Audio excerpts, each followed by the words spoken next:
Baik, langsung kita mulai ya. Bismillahirrahmanirrahim. Assalamualaikum warahmatullahi wabarakatuh. Waalaikumsalam warahmatullahi wabarakatuh. Oke, selamat siang semuanya. Selamat bergabung kembali di mata kuliah TMA. Pekan ini kita akan melanjutkan diskusi kita, yang mana topik diskusi pada pekan ini itu membahas tentang teknik distribusi data pada multimedia, kemudian kita bahas tentang IR dan VR. Ya.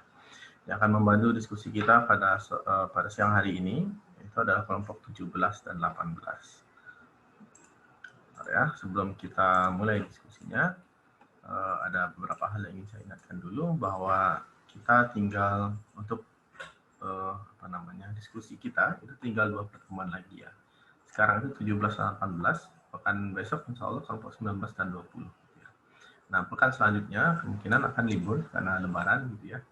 Kemudian liburnya nanti tetap diambil absen gitu, dan akan saya berikan tugas akhir ya, tugas akhir mata kuliah, dan tugasnya bentuknya juga kelompok nanti. Jadi di pekan ke-15 nanti kita presentasi tugas akhir gitu. Nah, nanti saya beritahukan tugasnya itu di akhir perkuliahan di siang hari ini. Baik, kita mulai saja diskusi pada siang hari ini. Kita mulai dari kelompok 17 dulu. Kelompok 17 anggotanya ada Ryu Adirvanando Putra, udah ada ya. Kemudian ada Cindy Yuliani, terus ada Siti Rahma. Kelompok 17 siapa yang jadi moderator? Halo? Mana Saya, ya? Pak. Siapa? Rio, Pak. Ryu ya. Oke. Langsung mulai saja ya. Kepada kelompok 17, saya persilakan. Langsung di share screen saja.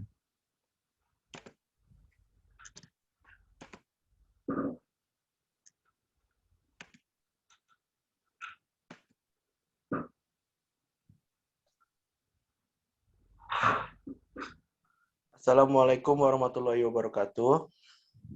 Waalaikumsalam warahmatullahi wabarakatuh. Perkenalkan, nama saya Rio Anirvanando Putra, NIM 19076127-25. Di sini saya akan mempresentasikan hasil kerja kami dengan tema teknik distribusi data dan multimedia. Dan akan dibacakan oleh Saudari Siti Rahma. Pada Siti Rahma dipersilakan.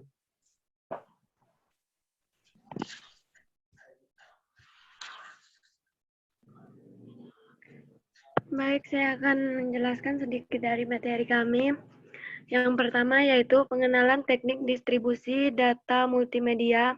Secara etimologis, multimedia berasal dari kata multi, bahasa Latin nous yang berarti banyak, bermacam-macam, dan medium bahasa Latin yang berarti sesuatu yang dipakai untuk menyampaikan atau membawa sesuatu.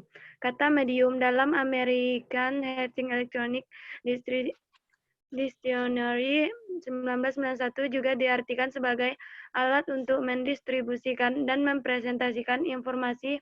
Rahmat dan Alveno 2005-2006.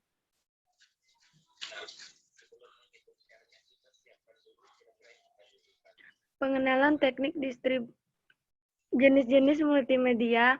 Yang pertama yaitu ada multimedia interaktif, yaitu penggunaan atau user pada mengontrol secara penuh mengenai apa dan kapan elemen multimedia akan ditampilkan atau dikirim. Contohnya seperti game, CD, interaktif, aplikasi program, virtual reality, dan lain-lain. Yang kedua yaitu multimedia hiperaktif, yaitu multimedia jenis ini mempunyai struktur dengan elemen-elemen terkait yang dapat diarahkan oleh pengguna melalui tautan link dengan elemen-elemen multimedia. Yang ketiga yaitu multimedia linear atau sekuensial.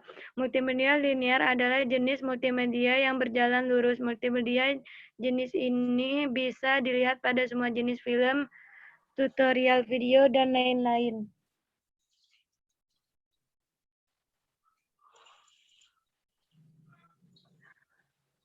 Aplikasi multimedia. Aplikasi presentasi bisnis multimedia digunakan sebagai media komunikasi yang efektif untuk menyampaikan atau memasarkan produk atau service atau gagasan ke audiens.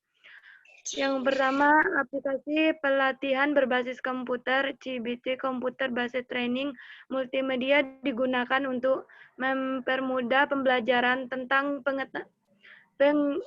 pengetahuan yang menuntut penyajian visual. Contoh CBT digunakan untuk menunjukkan cara membersihkan dan menguji busi. Dengan cara seperti ini, tidak hanya tata cara membersihkan busi yang dapat divisualisasikan, tetapi bunyi percikan api ketika busi diset juga diperdengarkan. Yang kedua, aplikasi pendidikan multimedia digunakan dalam program-program permainan untuk membentuk suasana yang lebih menarik dan interaktif. Yang ketiga, aplikasi hiburan multimedia digunakan memvisualisasikan pelajaran-pelajaran yang sulit diterangkan dengan cara konvensional. Yang keempat yaitu ada aplikasi penyajian informasi. Multimedia dapat dipakai untuk membentuk ensiklopedia atau komus yang melibatkan teks, gambar, dan suara. Selain itu, multimedia juga memungkinkan penerbitan elektronis baik dalam bentuk buku maupun koran.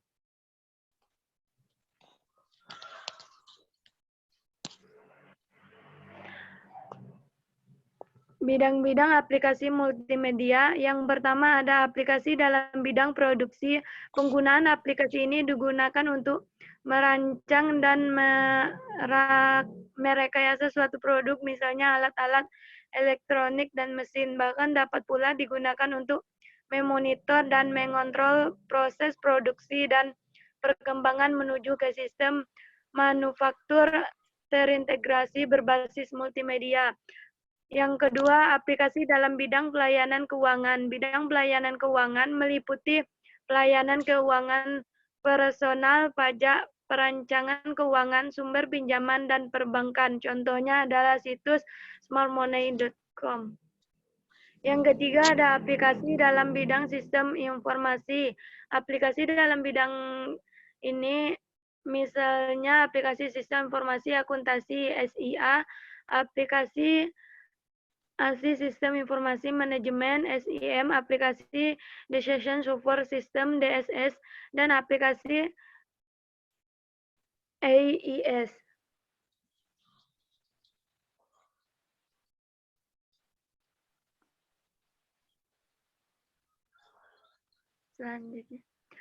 Yang selanjutnya yaitu ada media server. Media server digunakan untuk mendistribusikan on-demand atau webcam suatu komen ke klien, juga bertanggung jawab untuk mencatat semua aktivitas streaming yang nantinya digunakan untuk billing dan statistik player. Dibutuhkan untuk menampilkan atau mempresentasikan konten multimedia. Data stream yang diterima dari media server, file-file khusus yang disebut metafile digunakan untuk mengaktifkan flyer dalam halaman web.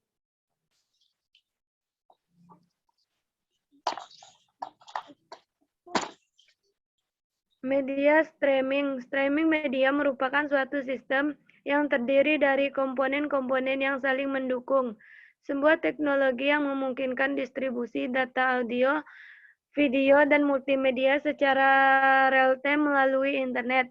Media streaming merupakan pengiriman media digital berupa video, suara, dan data agar bisa diterima secara terus-menerus stream.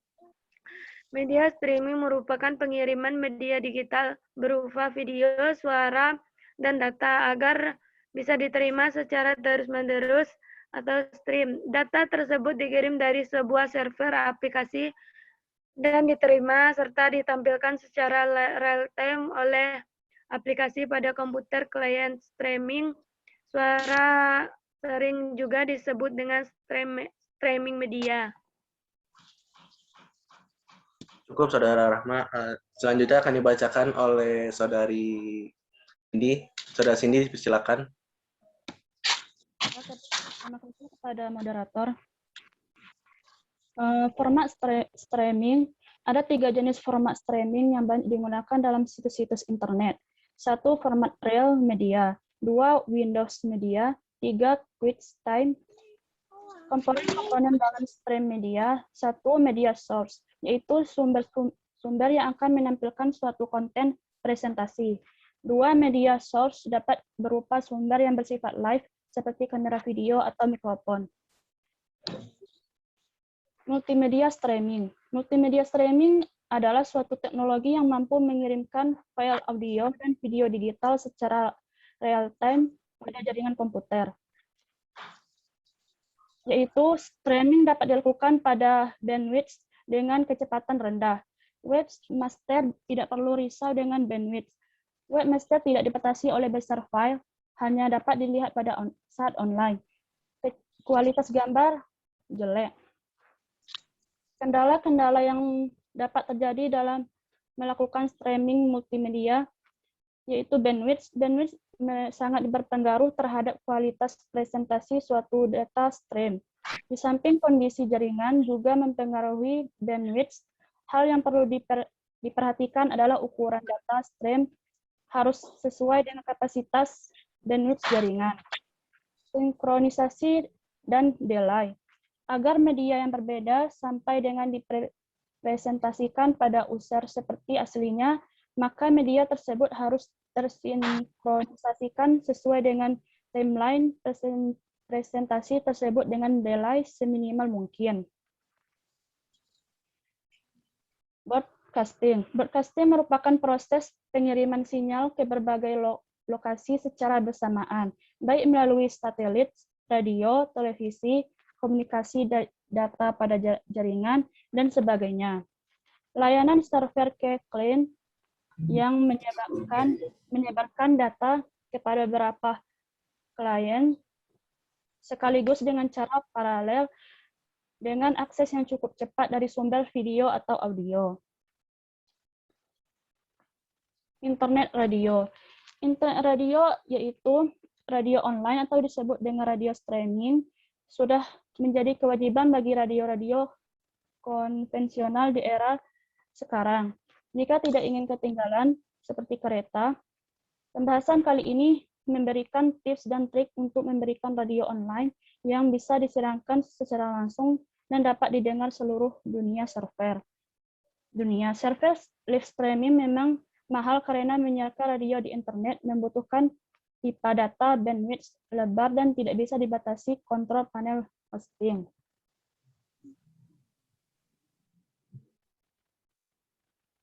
Video on demand.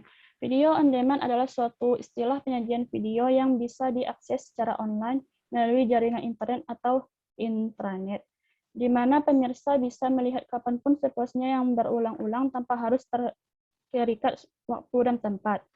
Video bisa disajikan langsung secara streaming atau di-download. Ada beberapa pengetahuan dasar yang perlu diketahui sebelum menjelaskan video atau modul on demand, antara lain local area network, karakteristik video digital, format file video, kompresi video digital, standar kompresi video, streaming, internet broadcasting, streaming interaktif, format streaming, codec, dan bandwidth. Cukup, Saudara Cindy. Terima kasih, Saudara Cindy. Sekarang saya akan baca sendiri materi selanjutnya. Sekarang Internet Protocol Basic Television, IPTV atau Digital TV. IPTV merupakan penyediaan layanan streaming TV secara langsung via internet IP berbandwidth lebar. Layanan ini bersifat multicast, yakni dari sumber untuk banyak pengakses secara bersamaan, seperti TV biasa, tetapi punya layanan plus. Jadi, IPTV ini akan memanjakan penonton dengan program-program TV interaktif. Ada minimal tipe layanan yang harus didukung oleh IPTV, yaitu Live TV, VOD atau Video on Demand, TCTV atau Time Seated TV, atau PVR, Personal Video Recording. Sistem layanan IPTV terdiri dari 5 kelompok fungsi, yaitu content operational, service operational, dan manajemen, media distribution, dan delivery, 4 customer, 5 sistem manajemen dan security. Selanjutnya, internet protokol basic televisi. Arsitektur IPTV. Setiap komponen fungsi dapat dibagi ke dalam komponen-komponen fungsi seperti yang diperlihatkan pada gambar di bawah ini. Komponen-komponen mempunyai kohesi fungsional yang kuat pada suatu kumpulan fungsi tunggal, sehingga komponen-komponen tersebut dapat menyelesaikan tugas-tugas spesifik secara kolaboratif. Sebagai contoh, dalam kumpulan fungsi media distribution dan delivery, komponen-komponen kendali, distribusi, penyimpanan, dan streaming dapat bekerja sama satu dengan yang lainnya untuk mengangkut data media dari sumber konten ke pelanggan. 2. Gambar arsitektur IPTV.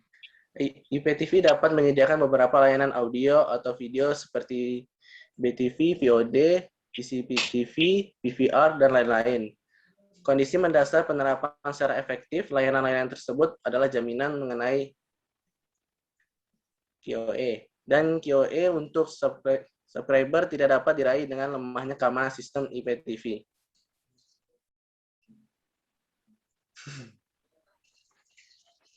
Video conferencing. Artinya video conferencing dianggap berkaitan erat dengan pengertian berikut, termasuk di dalamnya penggunaan audio system atau audio conferencing, yaitu penggunaan komputer jaringan yang memungkinkan penggunanya untuk melakukan interaksi berupa gambar dan suara. Hypermedia misalnya hypertext, XML, dan SMIL.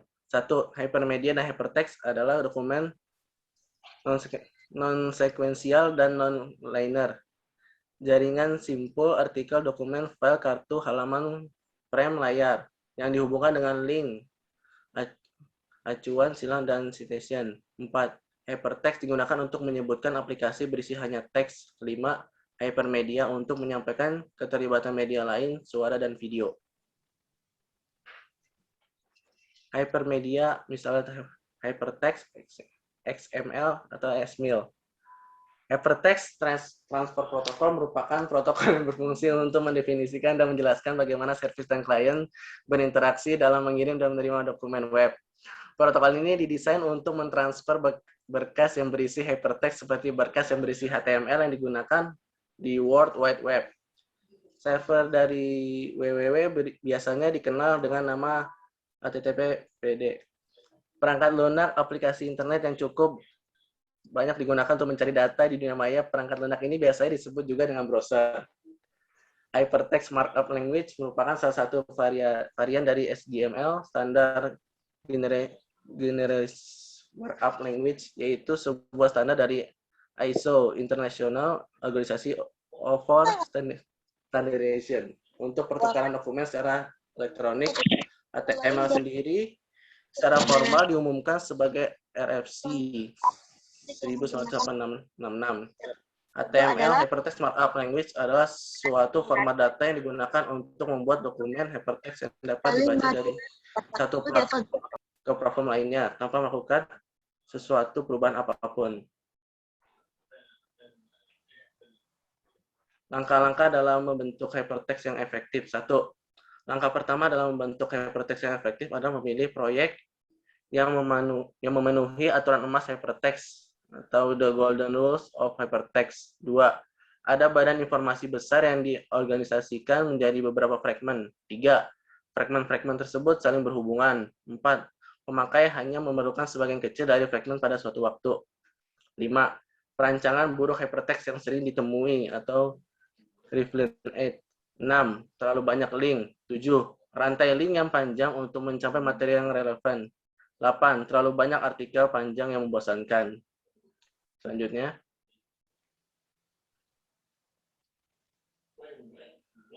Multimedia courseware. Multimedia courseware merupakan aplikasi perangkat lunak yang digunakan untuk keperluan belajar mengajar. Courseware ini biasanya digunakan sebagai media pembelajaran secara harafiah, media yang diadopsikan dari kata lain medius sebagai tengah, perantara, atau pengantar. Kata media juga merupakan bentuk jamak dari kata medium yang didefinisikan oleh e-niche sebagai perantara atau alat saluran komunikasi dari pengiriman menuju penerima. Sekian dari kelompok kami, kurang lebihnya mohon maaf. Dari kawan-kawan semua, kalau ada kritik dan saran, dipersilakan.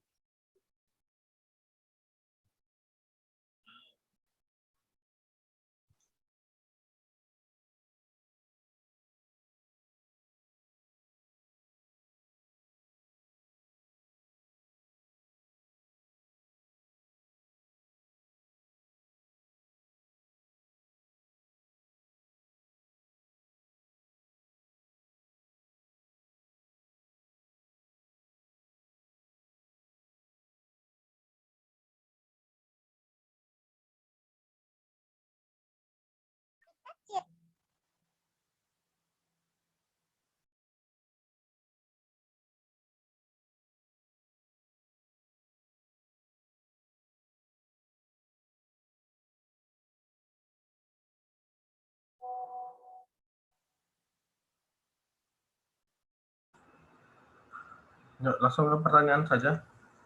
Dia. Iya, para kawan-kawan semua, kalau tidak ada kritik dan saran, boleh 3 pertanyaan terlebih dahulu Izin dari bertanya, kawan-kawan semua. Ya, dipersilakan. Oke, perkenalkan nama saya Duti Alpamara dari kelompok 20. Tadi pada materi penyaji ada memaparkan tentang 3 jenis multimedia, yaitu multimedia interaktif, hyperaktif, dan linear. Menurut kelompok penyaji, pada saat kita melakukan pembelajaran daring ini, termasuk kepada multimedia yang mana, berikan alasannya dan kenapa tidak 2 multimedia yang lainnya. Terima kasih. Terima kasih pada saudara Bang Lutio. Tolong itu Bang, tolong pertanyaan ditulis di komen biar kami bisa mudah untuk mengerti kembali. Ya, Pada kawan-kawan semua, ada yang bertanya?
Ayo, gimana kelompok 17? Ada yang tanya lagi? Bentar Pak, saat kami sedang mencari jawabannya Pak, yang untuk Bang Dutio. Oke, silakanlah langsung ditanggapi saja.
Shit.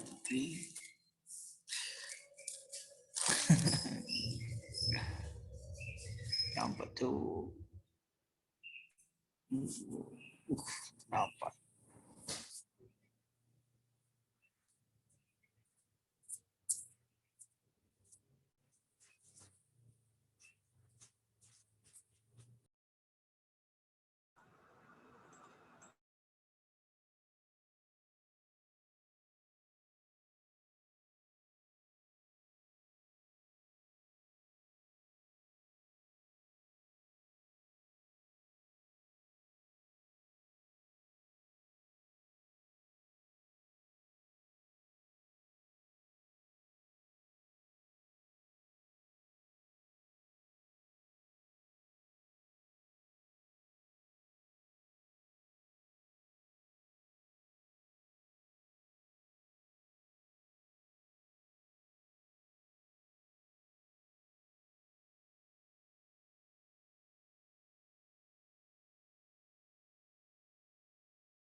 Oke, ayo gimana nih kelompok 17?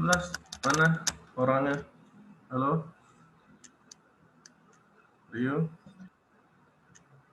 Anggota yang lain mana?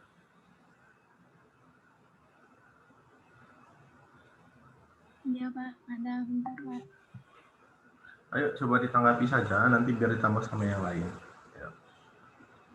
Baik, Pak. Saya coba menjawab pertanyaan dari saudari Zetio, yaitu pertanyaan menurut Najib pada saat ini melakukan pembelajaran online dan sekarang ini termasuk dalam multimedia yang mana? Yang pertama saya akan menjelaskannya terlebih dahulu, yaitu multimedia interaktif. Penggunaan atau user secara penuh dapat mengontrol seputar apa dan kapan elemen multimedia akan dikirim atau ditampilkan. Contohnya yaitu game, aplikasi, program, atau CD. Jenis multimedia interaktif, ada beberapa jenis atau model multimedia interaktif yang digunakan untuk tujuan pembelajaran. Di antaranya tutorial, simulasi, instruction game. Jenis multimedia interaktif mempunyai struktur dengan elemen terkait yang dapat diarahkan oleh pengguna dengan tautan link menuju elemen-elemen multimedia yang ada.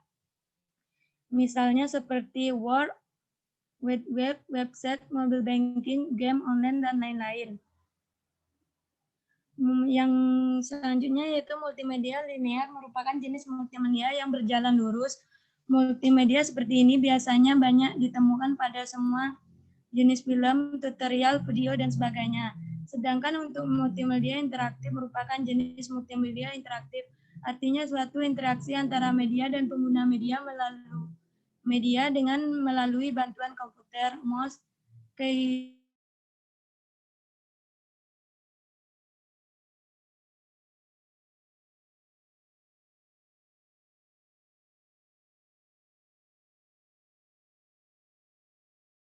dari awal sampai akhir. Contoh dari multimedia linear adalah mau film. Maaf, suaranya putus-putus.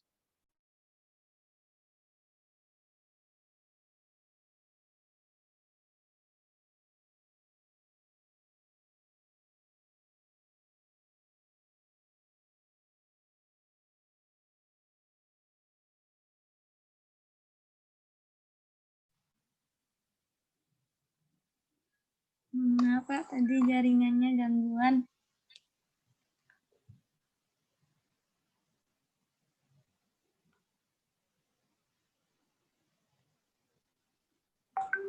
Oke, silakan dilanjutkan. Iya, Pak.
Yuk, gimana? Rahmat, dilanjutkan jawabannya.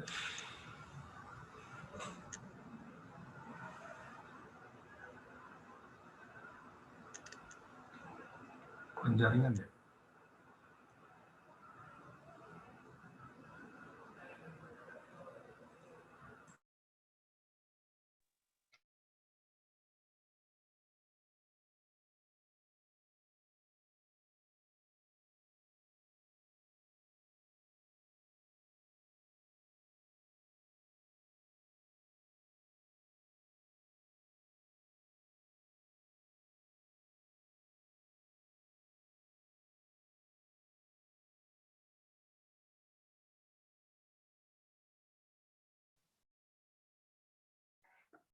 Baiklah, saya akan membantu menjawab pertanyaan dari Dutio Alpamara, yaitu pada makalah dipaparkan sama penyaji 3 jenis multimedia, yaitu multimedia interaktif, hiperaktif, dan linear. Menurut penyaji, apakah saat kita melakukan pembelajaran online saat sekarang ini termasuk ke dalam multimedia yang mana? Tolong jelaskan, dan jelaskan kenapa tidak masuk dalam multimedia 2 yang lainnya. Nah, di sini ada jenis-jenis multimedia, yaitu interaktif dan hiperaktif, linear, sekuensial, multimedia presentasi pembelajaran, multimedia pembelajaran mandiri. Nah, di sini multimedia yang masuk dalam saat pembelajaran online yaitu multimedia presentasi pembelajaran. Multimedia presentasi pembelajaran yaitu di kelas dan tidak menggantikan seluruh secara keseluruhan. Contohnya seperti Microsoft PowerPoint.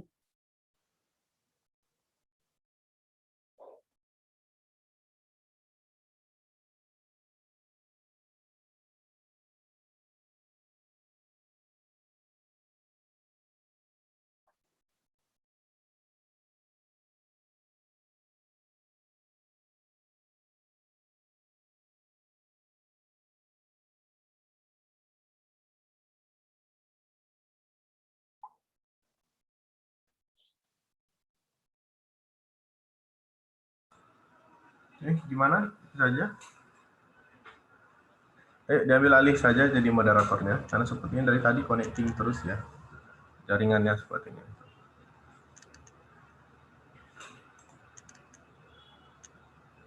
Lanjut kelompok selanjutnya aja dulu, Pak. Boleh. Ini masa tiga-tiganya disconnect ini. Cindy.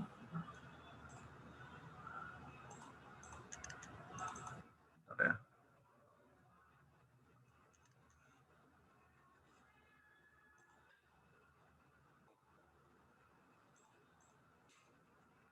Halo?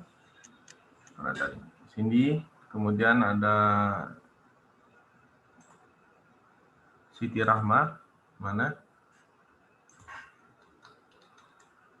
Halo?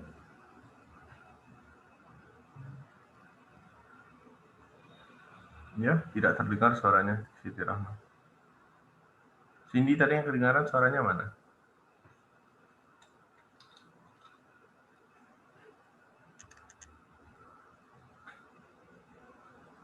Halo?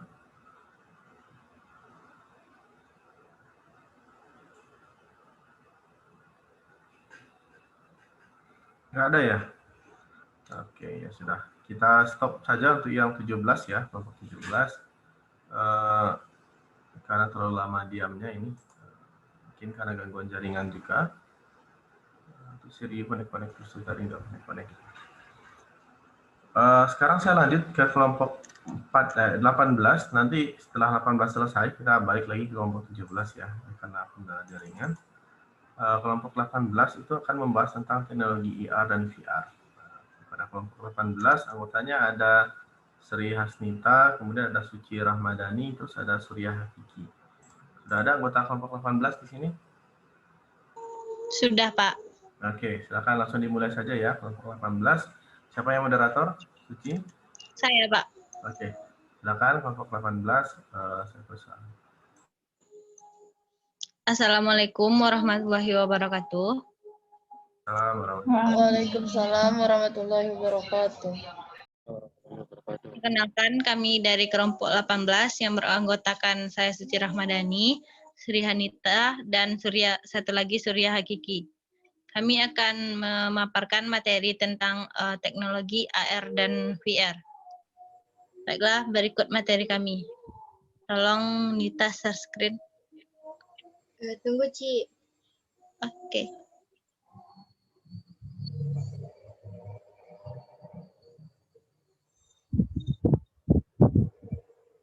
Udah tampil nggak, Ci?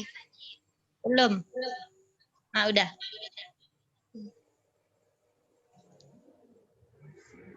Langsung aja ke selanjutnya, Nita.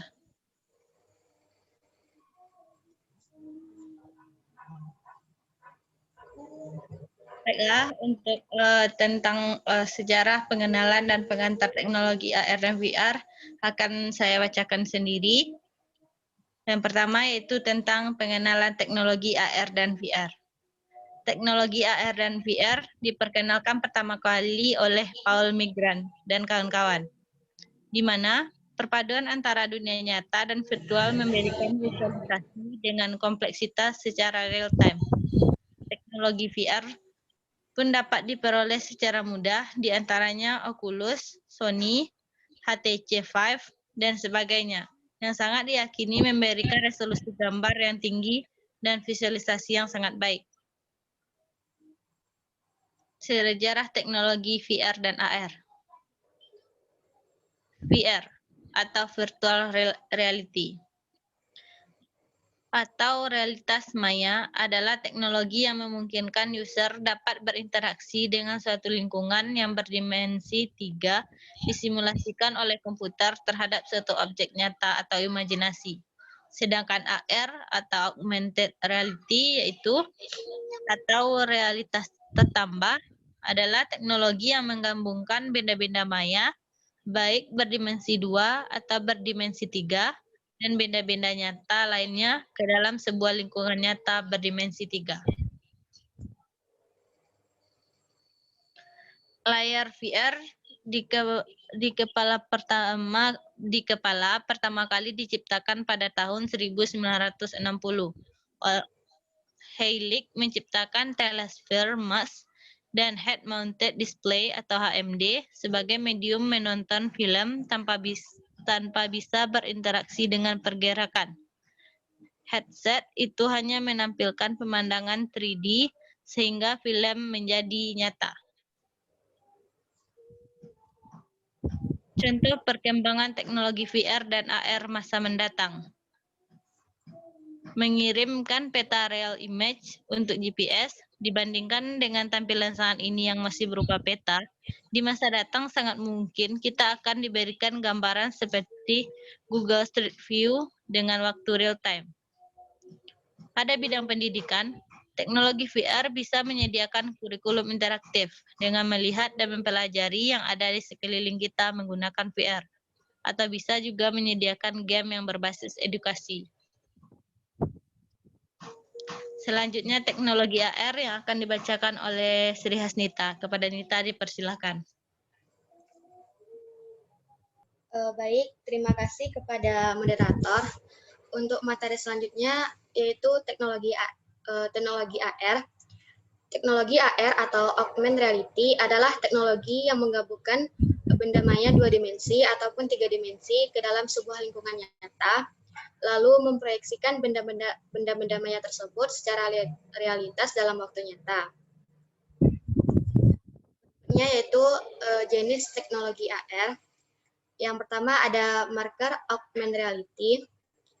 Marker biasanya merupakan ilustrasi hitam dan putih persegi dengan batas hitam tebal dan latar belakang putih. komputer akan mengenali posisi dan orientasi marker dan menciptakan dunia virtual 3D, yaitu titik, 0,0,0, dan 3 sumbu, yaitu X, Y, dan Z. Berikutnya yaitu ada markerless augmented reality. Dengan metode ini, pengguna tidak perlu lagi menggunakan sebuah marker untuk menampilkan elemen-elemen digital dengan memanfaatkan tool yang disediakan Qualcomm untuk pengembangan augmented reality berbasis mobile device. Berikutnya yaitu perkembangan media augmented reality. Yang pertama ada face tracking. Perkembangan ini membuat komputer dapat mengenali wajah manusia secara umum dengan cara mengenali posisi mata, hidung, dan mulut manusia. Kemudian akan mengabaikan objek-objek lain di sekitarnya seperti pohon, rumah, dan lain-lainnya. Berikutnya 3D object tracking. Berbeda dengan face tracking yang hanya mengenali wajah manusia secara umum, teknik 3D object tracking dapat mengenali semua bentuk benda yang ada di sekitarnya, seperti mobil, meja, televisi, dan lain sebagainya. Berikutnya yaitu motion tracking. Pada motion tracking, komputer dapat menangkap gerakan. Motion tracking telah mulai digunakan secara ekstensif untuk memproduksikan film-film yang mencoba mensimulasikan gerakan. Berikutnya yaitu GPS-based tracking. Teknik GPS-based tracking sangat banyak dikembangkan pada aplikasi smartphone. Dengan memanfaatkan fitur GPS dan kompas, kemudian bisa menampilkannya dalam bentuk arah yang kita inginkan secara real time. Baik, mungkin hanya itu yang dapat saya sampaikan. Saya kembalikan kepada moderator. Terima kasih kepada kita. Selanjutnya untuk materi VR akan dibacakan oleh Surya Hakiki. Kepada Surya dipersilahkan.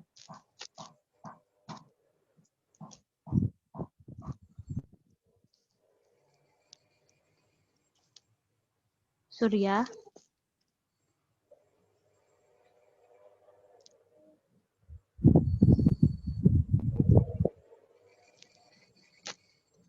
Setelah jika Surya Hakiki tidak ada,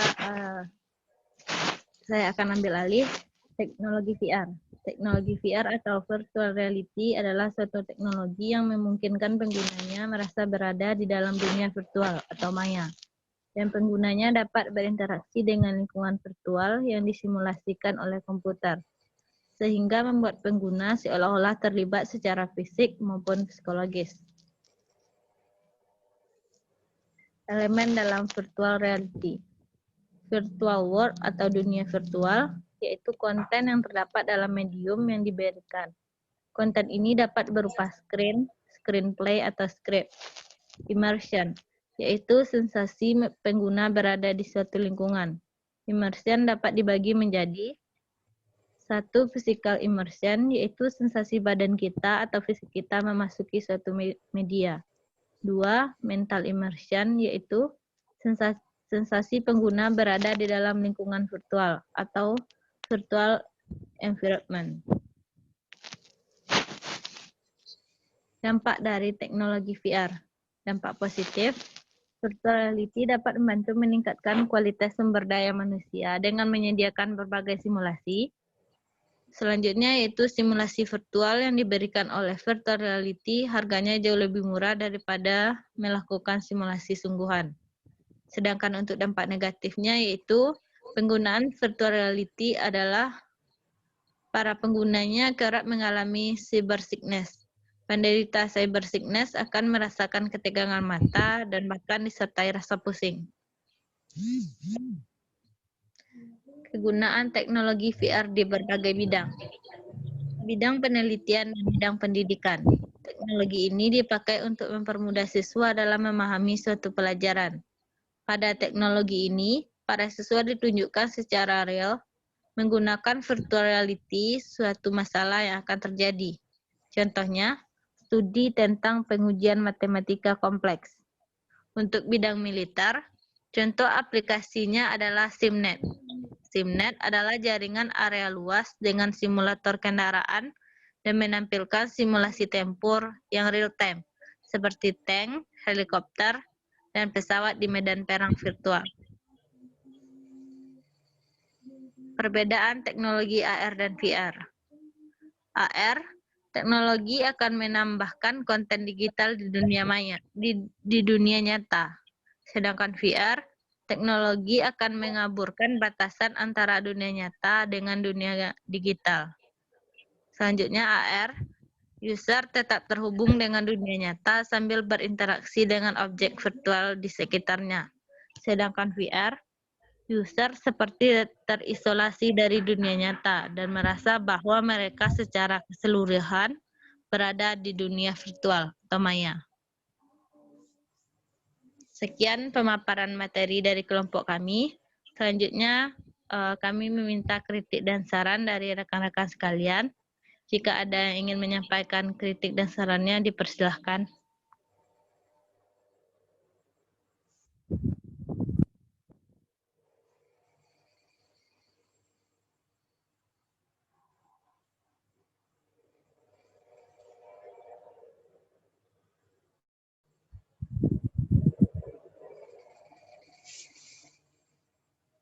Sekali lagi kepada rekan-rekan sekalian yang ingin menyampaikan kritik dan sarannya, dipersilahkan.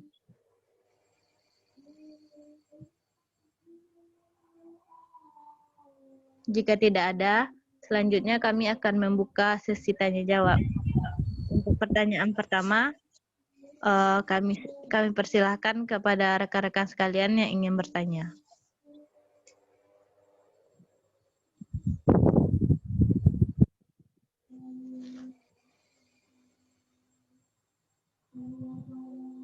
Sekali lagi, kepada rekan-rekan yang ingin bertanya, dipersilahkan.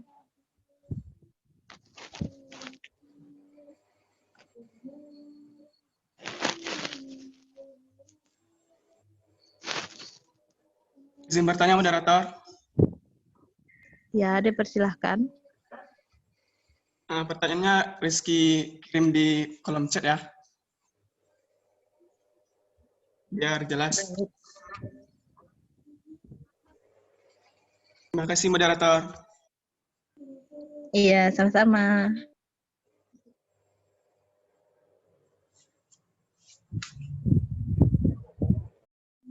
Baiklah, saya akan membacakan pertanyaan dari Rizky Kardianto. Pertanyaannya yaitu, apa saja kiat-kiat kita sebagai pengguna AR dan VR agar dampak negatif dari penggunaan kedua alat tersebut tidak merusak kepada pengguna? Baiklah, pertanyaannya kami simpan dulu. Selanjutnya kami akan membuka untuk pertanyaan selanjutnya. Kepada rekan-rekan yang ingin bertanya lagi, dipersilahkan. Izin bertanya, moderator. Ya, dipersilahkan. Baik, terima kasih kepada moderator. Yang saya ingin tanyakan adalah, seperti yang kita ketahui bahwa banyak teknologi AR dan VR berkembang saat ini. Mungkin singkatnya yang ingin saya tanyakan, sudah sampai mana perkembangan dari teknologi tersebut? Yang mana kalau kita lihat di film science fiction gitu, kayak ada seseorang yang nyatanya ditransfer ke VR, ataupun seperti film-film Marvel gitu. Teknologinya sudah sangat canggih. Nah, sudah sampai mana perkembangan teknologi VR yang ada saat ini? Mungkin itu saja. Terima kasih. Untuk lebih jelasnya, biar bisa diketahui lebih jelas, pertanyaannya bisa dikirim lewat kolom chat ya. Terima kasih.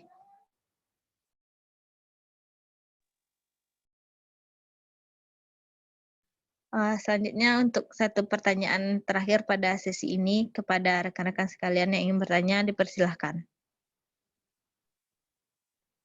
Izin bertanya, moderator. Iya, dipersilahkan. Menurut moderator, perkenalkan, nama saya Duti Alfamara dari kelompok 20. Menurut moderator, apakah pembelajaran daring ini bisa kita lakukan secara VR? Jika iya, kenapa itu tidak diterapkan dari sekarang? Belum diterapkan dari sekarang, tahun ini maksudnya. Terima kasih. Terima kasih atas pertanyaannya. Baiklah, kami sudah mengumpulkan 3 pertanyaan. Kami meminta waktu sebentar untuk menjawab pertanyaan dari rekan-rekan sekalian. Terima kasih.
Baiklah, saya akan menjawab pertanyaan dari Rizky Kardianto terlebih dahulu tentang dampak negatif penggunaan AR dan VR.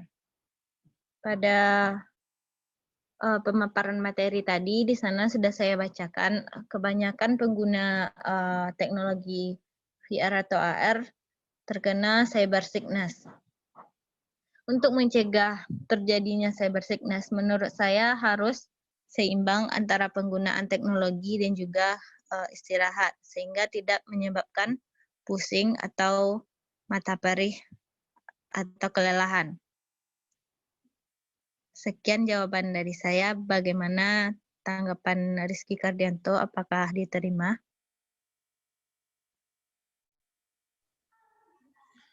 Oke, terima kasih moderator. Sama-sama.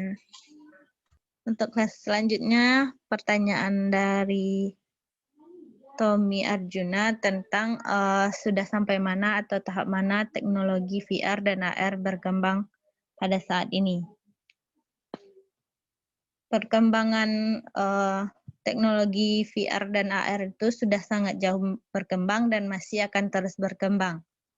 Terlebih lagi di masa sekarang ini, kecerdasan buatan atau AI sudah sangat banyak dikembangkan oleh para startup teknologi.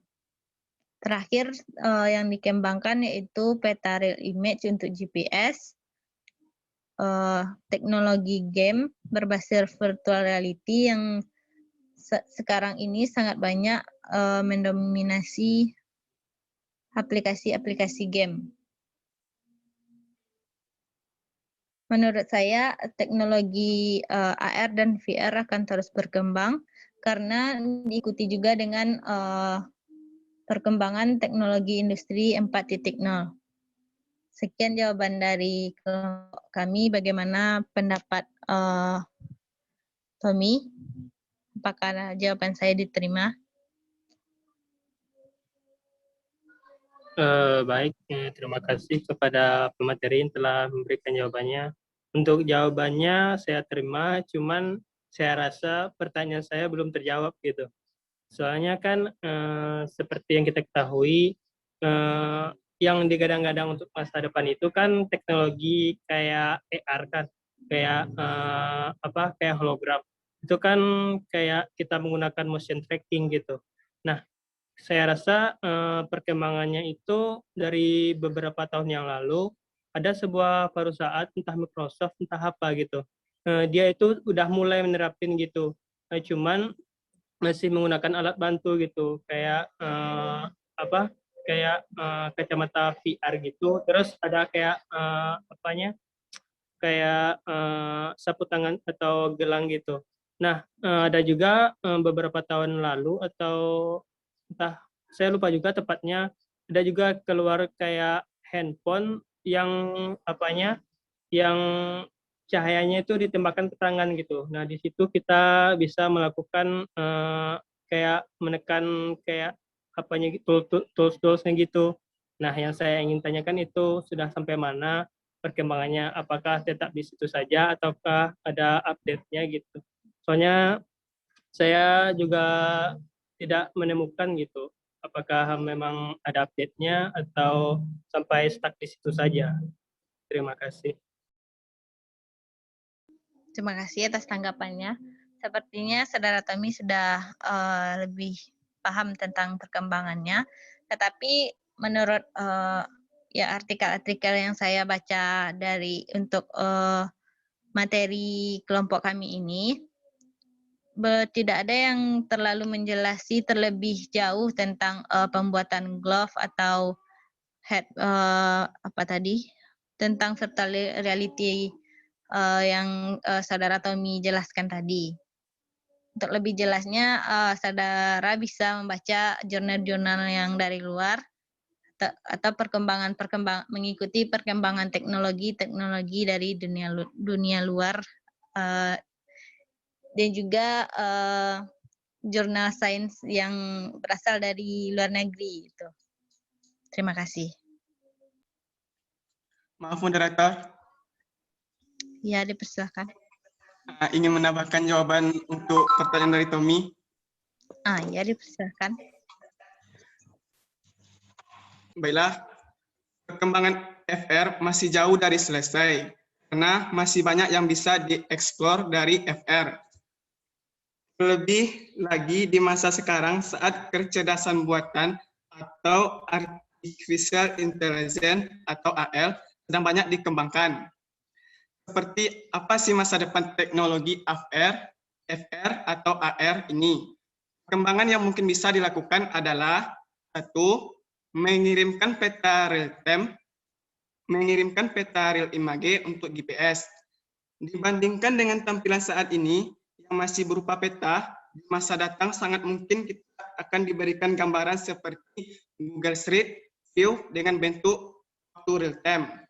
2. Membantu bekerja secara kolaboratif tanpa perlu berada di ruangan yang sama. Mungkin perkembangan ini akan diperlukan untuk sisi bisnis. Coba lihat sekarang saat pandemi dan orang-orang terpaksa harus bekerja di rumah. tentu nggak akan bingung kalau teknologinya sudah secanggih itu. 3. Isi pendidikan juga perlu disentuh. Bisa saja teknologi FR menyediakan kurikulum interaktif, jadi kayak pergi ke museum, melihat dan mempelajari yang ada di sekeliling kita menggunakan FR, atau bisa juga menyediakan game yang berbasis edukasi.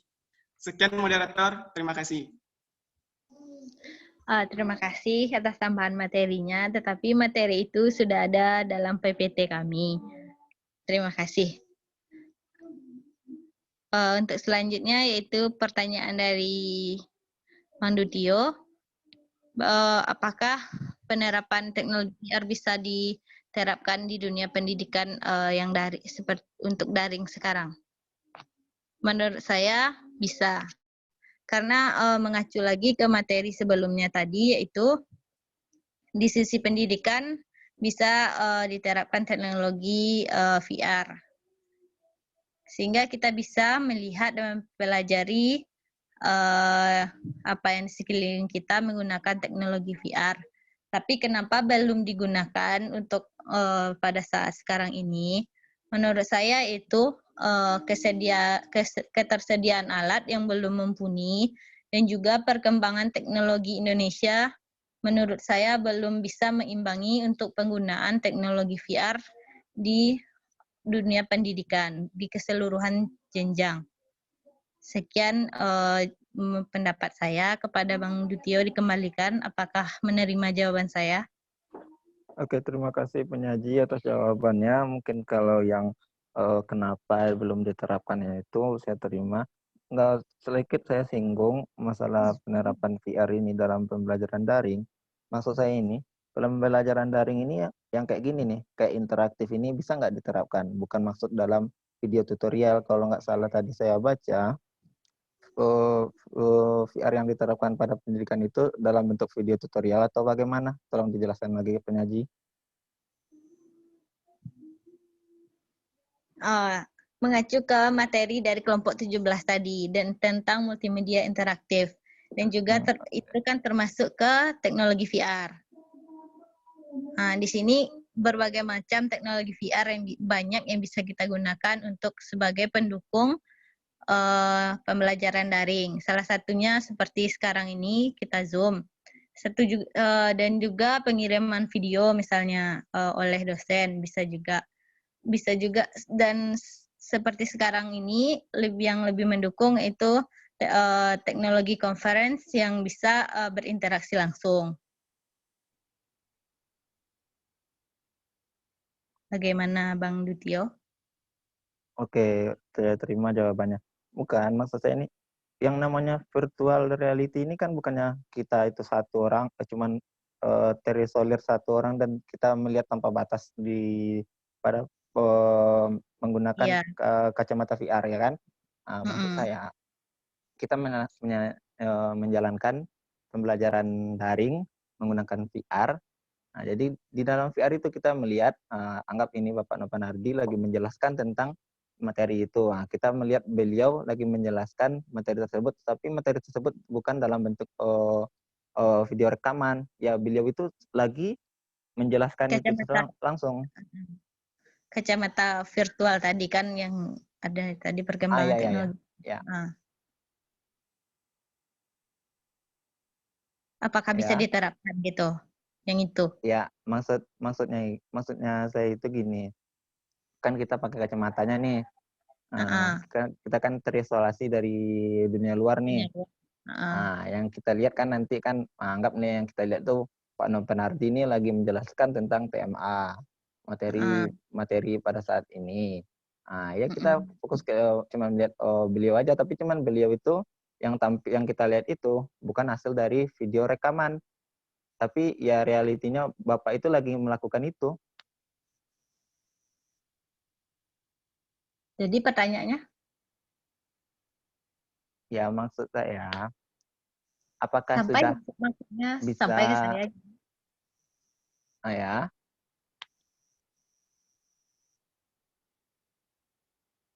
Jadi?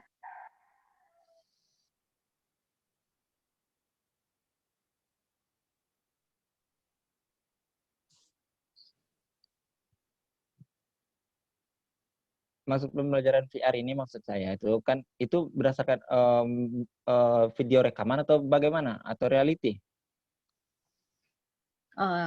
Jadi Itu maksudnya. kacamata virtual itu berdasarkan rekaman atau yang interaktif gitu.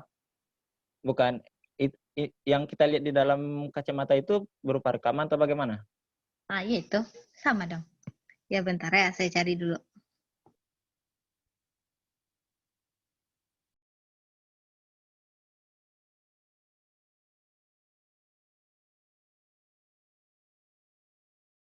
Kepada rekan-rekan yang lain, semisal ada yang lebih mengetahui materinya dari saya, dipersilahkan untuk berkomentar.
Penyaji.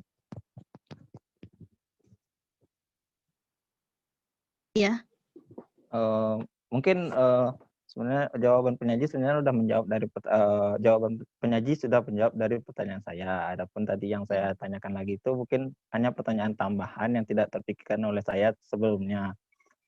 Untuk penghemat waktu mungkin kita nanti bisa kita alihkan ke Bapak untuk menjelaskan lagi apakah bisa itu diterapkan atau bagaimananya. Setidaknya jawaban dari pertanyaan saya sudah penyaji jawab secara utuh. Terima kasih penyaji. Iya, sama-sama. Dan untuk tambahan tadi sudah saya temukan. Oke, Tentang silakan. kacamata virtual reality itu hanya objek penyimpanan. Jadi untuk interaktif berinteraksi langsung, menurut ya sepengetahuan saya tidak bisa. Jadi videonya harus disimpan terlebih dahulu di media penyimpanannya, terus akan ditampilkan oleh kacamata tersebut. Sehingga itu kalau nyatanya seperti InFocus gitu. Oke, berarti itu berupa video rekaman ya penyaji. Oke, terima kasih Iya. penyaji atas jawabannya. Ya, sama-sama. Terima kasih kepada penanya sebelumnya. Untuk sesi selanjutnya kami akan membuka pertanyaan lagi kepada rekan-rekan sekalian yang ada pertanyaan, dipersilahkan. Semangat penyaji. Semangat. Cukup saja, sudah 3 ya, kelompok berapa ini, kelompok 18 ya. Ya. Iya, Pak. Oke.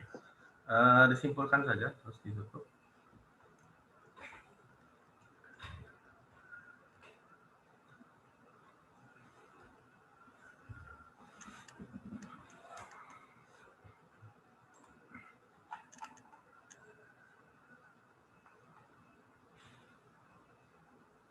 Baik, Pak. Langsung ke kesimpulan aja, Pak.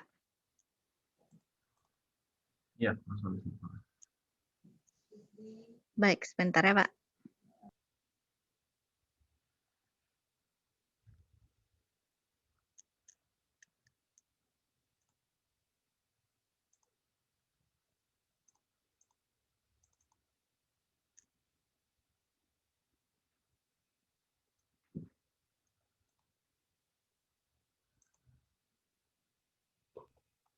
Baiklah, untuk kesimpulan dari diskusi kita sekarang, yaitu augmented reality, suatu teknologi yang memadukan objek maya dengan lingkungan nyata dalam bentuk 3 dimensi dalam sebuah layar monitor. Prinsip kerja AR yaitu pelacakan tracking atau rekonstruksi, sedangkan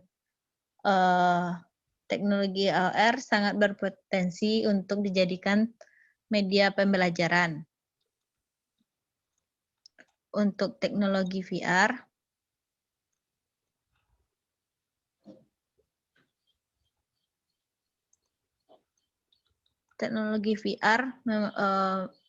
membuat user seperti terisolasi dari dunia nyata dan merasa bahwa mereka secara keseluruhan berada di dunia virtual. VR, untuk merasakan teknologi ini, user membutuhkan perangkat seperti headset. Penggunaan VR dan AR untuk sebagai media pendidikan. Untuk AR bisa menawarkan ruang belajar yang inovatif, menarik, dan menantang. Sedangkan untuk VR bisa tadi seperti virtual reality, melihat museum misalnya seperti itu, atau berkunjung ke perpustakaan secara virtual. Sekian kesimpulan dari pemaparan materi kami pada hari ini. Kami dari kelompok 18 mengucapkan terima kasih atas perhatian rekan-rekan sekalian. Saya kembalikan kepada Bapak. Oke, terima kasih banyak kepada kelompok 18. Sebelum saya masuk ke tambahan materi sedikit dari saya ya. Saya ulang lagi kelompok 17, gimana tadi? Sudah segitu aja presentasinya, gimana? Halo? Riu sudah disconnect? Terus, anggotanya yang lain gimana? Cindy, Dilama? Halo? Cuma tinggal Siti Rahma ya? Cindy juga sudah disconnect. Halo, Siti Rahma? Oke, sepertinya nggak ada. Berarti segitu aja ya. Berarti apa tadi yang nggak dijawabnya? Segitu aja ya. Nilai presentasinya juga segitu aja. Oke. Langsung saya tanggapi saja ya semuanya. Mungkin karena gangguan jaringan juga. Jadi bahasan kita pada siang hari ini sebenarnya sangat menarik ya. Kita bahas dua hal. Yang pertama itu kita bahas tentang yang pertama itu tentang distribusi data dalam multimedia gitu ya. Distribusi data dalam multimedia. Nah, kenapa kok ini dijadikan topik khusus masalah teknik distribusi data? Sementara kita tahu bahwa distribusi data secara umum itu berlaku untuk seluruh data yang dikirim ke dalam jaringan ya. Kenapa ada perlakuan khusus untuk multimedia? Nah, di pertemuan-pertemuan sebelumnya kita sudah bahas tentang QoS di jaringan multimedia bentuknya seperti apa. kita paham bahwa di dalam multimedia itu mereka butuh perlakuan khusus dibandingkan dengan data yang lain. Kenapa seperti itu? Karena di multimedia itu paket data yang dikirimkan dan tingkat kerentanan paket data akan kerusakan itu sangat besar dibandingkan dengan data yang lain. Dibandingkan misalnya dengan data jenisnya adalah data teks atau data file biasa gitu ya, atau data berupa selain multimedia ya, data file maksud saya ya, itu tingkat kerusakannya tidak terlalu signifikan yang bisa mengenai di sana. Kemudian kapasitas bandwidth yang dibutuhkan dan juga saluran jaringan yang dibutuhkan tidak terlalu eksklusif gitu ya. Dia butuh jaringan biasa sudah cukup. Gitu ya. Tapi kalau untuk data multimedia, pertama dia butuh jaringan tersendiri dengan mayoritas butuh medium transport data yang lebih besar dibandingkan dengan data biasa, karena data yang dikirimnya notabene adalah data dengan kualitas yang sangat besar gitu ya kalau dibandingkan dengan data secara umum. Misalnya data video, salah satu contohnya data video contohnya tadi ya, kemudian ada data suara, kemudian ada data bahkan data grafik seperti itu ya, misalnya sedang bermain game online seperti itu juga data yang dikirim cukup besar untuk data yang di-upload. Nah, maka dari itu di sini kita singgung tentang distribusi data multimedia. Bagaimana sih hal itu dapat berlaku di multimedia yang membedakannya dengan teknik distribusi data yang lain itu apa? Gitu ya. Salah satu contoh yang diangkat di kelompok 17 ini itu adalah tentang broadcasting. Sekali makalahnya yang pernah ya, tentang broadcasting misalnya, kemudian tentang streaming yang sering digunakan sekarang ya, streaming yang marak digunakan selama ya 18 tahun terakhir gitu. Itu memang butuh alur atau jaringan tertentu. Bahkan salah satu provider terbesar di Indonesia, misalnya Telkom Indonesia gitu ya, semenjak tahun 2000-an ke atas itu mereka sudah mulai beralih profesi, beralih layanan yang paling diutamakan. Dulunya itu layanannya telepon biasa gitu ya, karena jarang pakai internet, bahkan tidak ada. Mereka layanannya itu berbasis telepon, kemudian wartel dulu ya, bagi yang rasanya kelahiran, atau mungkin saudara tidak ketemu wartel lagi ya, warung Telkom, tempat telepon di kota-kota gitu. Nah, itu dulu salah satu sumber penghasilan terbesar dari Telkom dulu itu gitu ya. Nah, sekarang sudah hilang gitu kan. Semenjak tahun 2000-an ke sini, terutama 2010 ke atas, layanan itu berpindah ke internet semua. Ketika berpindah ke internet, mereka bahkan menambahkan satu sublayanan tersendiri yang namanya itu ada IPTV di sana ya, ada paket conference. Itu dibedakan paketnya tersendiri dibandingkan dengan paket internet biasa. Kenapa kok dibedakan gitu ya? Nah, karena memang layanan yang dibutuhkan untuk itu beda gitu ya, bahkan bandwidth yang dibutuhkan itu juga beda. Nah, kenapa saya tahu tentang itu ya? Saya sempat di Telkom juga dulu sebentar. Gitu ya.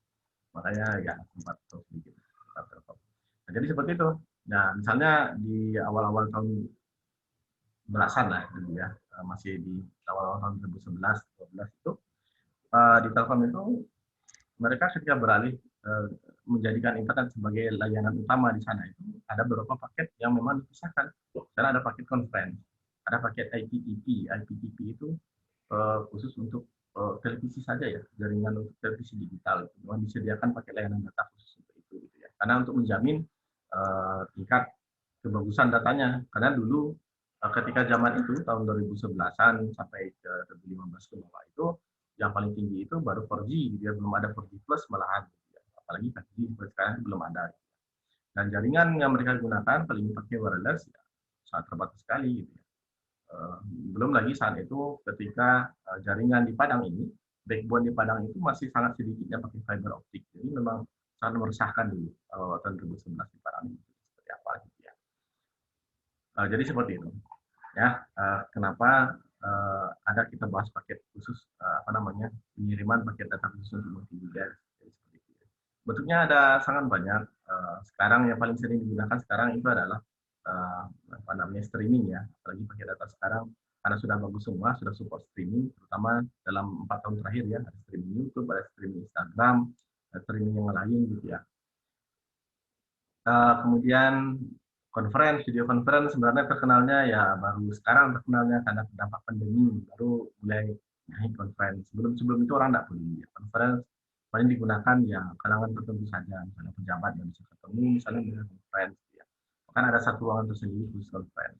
Nah sekarang saudara pakai fasilitas video conference setiap hari. Contohnya apa Zoom meeting, gitu. Kan fasilitas video conference. Nah Kenapa kok Zoom meeting itu berbayar? Sepertinya di sini juga, karena paket yang dikirimkan ini berupa multimedia, berupa data gambar, video, kemudian data suara, data atau paket data yang dialokasikan untuk satu kali Zoom meeting itu sebenarnya sangat besar ya. Mereka mengalokasikan satu salur jaringan untuk itu sangat besar. Kemudian mereka juga mengalokasikan kapasitas bandwidth dan storage mereka untuk men-store data kita itu juga besar. Jadi makanya untuk Zoom meeting dan sejenisnya seperti dia video conference itu mayoritasnya berbayar. Dan ada yang tidak berbayar, ada misalnya Google Meet gitu ya. Tapi kabarnya Google Meet juga akan berbayar, tapi dengan beberapa tambahan fasilitas tertentu. Gitu ya. Jadi seperti itu. Nah, contoh yang lain sebenarnya ada banyak. Contoh yang lain.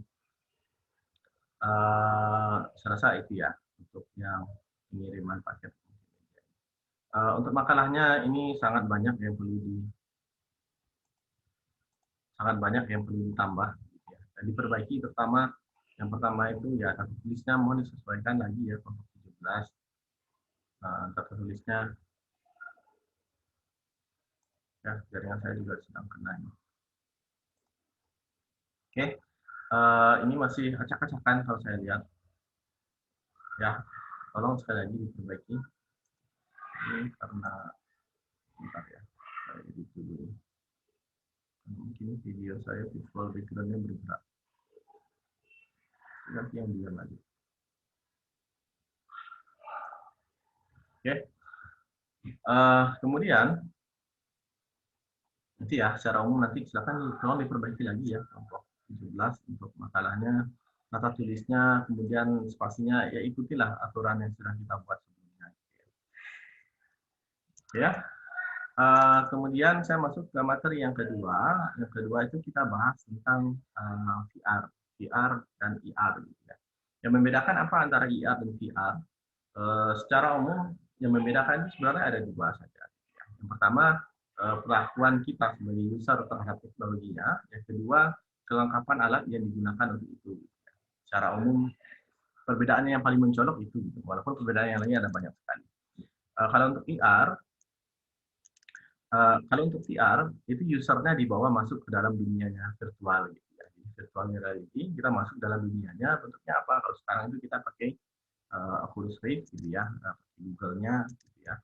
Jadi kita bisa merasakan seakan kita masuk ke sana. Gitu. Kemudian kalau VR bentuknya apa? Augmented reality, kita membawa hal sesuatu dari dunia digital ke dunia kita. Bentuknya malah jadi agak aneh penjelasan. Kita bawa sesuatu dari dunia digital ke kita, dalam artian bendanya tidak ada, tapi terlihat ada di kita. Contohnya apa? Misalnya sekarang ada banyak ya, terutama dulu itu tahun-tahun 2016 itu ada namanya Pokemon Go, gitu, yang pernah ya, dulu sempat mewabah sekali itu. Bisa tentang Pokemon Go itu salah satu game pertama yang menggunakan IR, bentuknya seperti itu. Nah, sekarang sangat banyak sekali teknologi IR ya, terutama di Instagram. Jadi yang pakai efek-efek di Instagram itu semuanya mengandung teknologi IR semua gitu ya. Ada yang lipstiknya ditambah, ada yang ininya gitu ya, dan lain-lain. Bentuknya itu salah satu bentuk teknologi IR yang digunakan. Gitu. Dan saya ke pertanyaan tadi tentang IR dan VR, akan tidak terkena dampak negatif, tadi sudah dijawab ya. Apa saja kiat-kiat sebagai pengguna IR dan VR agar tidak terdapat dampak negatif, sudah dijawab. Baik, perlu saya tambahkan ya.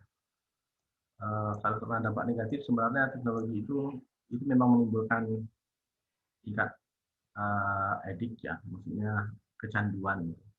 Baik itu IR ataupun bukan IR pun sekalian. Zaman saya dulu itu PS1 gitu, itu juga menimbulkan kecanduan, bahkan teknologinya sangat sederhana ya, dari segi grafik sendiri gambarnya masih bentuk blok-blok pixel gitu.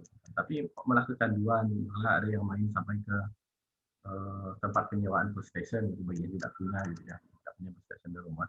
Dan mereka ngabisan waktu seharian ya, bahkan ada yang bolos sekolah ke sana. Ya, tergantung perlakuan kita. Kemudian yang kedua, sejauh mana perkembangan teknologi IR dan VR saat ini? Ini pertanyaan sangat menarik ya, sangat bagus sekali. Kemudian ini berhubungan juga dengan mungkinkah belajar atau perkuliahan dilakukan secara VR. Dibilang mungkin, kalau ada kemauan semua mungkin saja. Tapi yang jadi masalah sekarang, ini saya singgung juga dengan perkembangan teknologi AR dan VR ya. Kenapa kok tidak menggunakan VR? Yang pertama itu dari segi biayanya dulu. Kalau kita menggunakan VR, berarti kita membutuhkan alat tambahan. Minimal, kalau yang bagus, saudara tuh harus punya Microsoft HoloLens. Microsoft HoloLens itu harganya sangat mahal ya. Microsoft HoloLens, saya sudah search tadi. HoloLens sekarang itu sudah keluar HoloLens 2, saya bahkan satu saya nggak punya. Ya. Nah, jadi bentuknya seperti ini. HoloLens ini sebenarnya sudah lumayan lama dikeluarkan ya. Microsoft HoloLens ini dikeluarkan tahun 2015 dan 2016. Sekitar 5 tahun yang lalu, itu masih pasti pertama ya. Berarti mereka meluncurkan prototipe HoloLens pertama. Dan ini memang bagus ya, kualitasnya bukan kualitas abal-abal gitu. Kalau ingin belajar secara virtual, memang bentuknya sangat bagus. Nanti kalau dipakai kira-kira bentuknya seperti ini. Orangnya kelihatan, jika nelfon apa segala macam kelihatan. Kemudian kita mengerjakan sesuatu, itu memang bentuknya seperti ini. Saya pernah lihat demonya sekali dulu tahun 2017, itu memang bentuknya seperti ini. Ibaratnya seperti kalau di film-film itu punyanya si Tony Stark gitu ya. Dia kan nggak pakai kacamata atau apa-apa ya. Tapi sekarang mereka masih pakai alat bantu, tapi kelihatannya sangat jernih gitu ya. Dan ini bisa berinteraksi satu sama lain. Nah, jadi terlepas tadi bahwa kalau kita menggunakan VR, kacamatanya itu memang bisa digunakan secara offline, kebanyakan memang digunakan untuk itu, tapi sekarang sudah mulai digunakan secara online. Ya. Bahkan dibentuk yang namanya ada online lab, laboratorium online, tapi semua anggota laboratorium itu menggunakan Microsoft HoloLens seperti ini. Ya. Jadi mereka bekerjanya itu secara virtual. Ya, misalnya laboratorium perancangan suatu bangunan, misalnya, mengerjakan bersama-sama, ininya seperti ini misalnya, dia merancang suatu mesin seperti itu, nanti bisa dikerjakan bersama-sama. Dan objeknya masih objek yang itu, dan itu bisa dikerjakan dari jarak jauh, gitu ya, dengan orang yang berbeda. Dan itu statusnya online. Dan itu masih sangat langka digunakan karena ya balik ke tadi, ini harganya mahal ya. Untuk HoloLens sendiri ini harganya sekitar $3.000 yang baru. Ya. $3.000 kalau diuangkan ke kita itu sekitar 40 jutaan. Jadi kalau beli satu ini 40 juta, saudara punya siswa di kelas itu 30 orang, bangkrutlah sekolahnya gitu ya. Jadi susahnya seperti itu gitu. Kecuali semua mau beli sendiri itu tidak ada masalah. Nah, kalaupun semua mau beli sendiri, nanti muncul lagi tantangan yang lain. Sanggup enggak tenaga pengajarnya menyediakan konten yang bisa disediakan secara virtual, gitu ya. Maksudnya virtual reality secara langsung. Bukan cuma sekedar ngobrol biasa, tapi memang menyediakan objek yang bisa disentuh secara langsung, yang bisa berinteraksi mahasiswa atau siswanya langsung dengan objek tersebut. Gitu ya. Itu jadi challenge tersendiri lagi. Ya, kenapa tidak gitu digunakan? Tapi kalau ada yang mau, misalnya ini contoh salah satu pembelajaran secara virtual. Jadi mereka bentuknya ada ya. Ini yang ditulis ini virtual semua. Dia pakai kacamata HoloLens. Lihat yang ditulis di papan tulisnya ini virtual ya. Tapi ada dicobakan ini misalnya seperti ini. Dia merancang sesuatu bentuknya seperti itu dan semua siswa yang di sekelilingnya itu bisa lihat. Nah, bisa lihat. Ada nggak yang lebih murah dari ini? Ada. Saya bukan berjualan ya. Saya ingin menjelaskan saja kenapa kok tidak digunakan. Ada nggak yang lebih murah dari ini? Ada. Namanya itu Oculus Rift. Oculus Rift ini cuman fungsinya terbatas ya.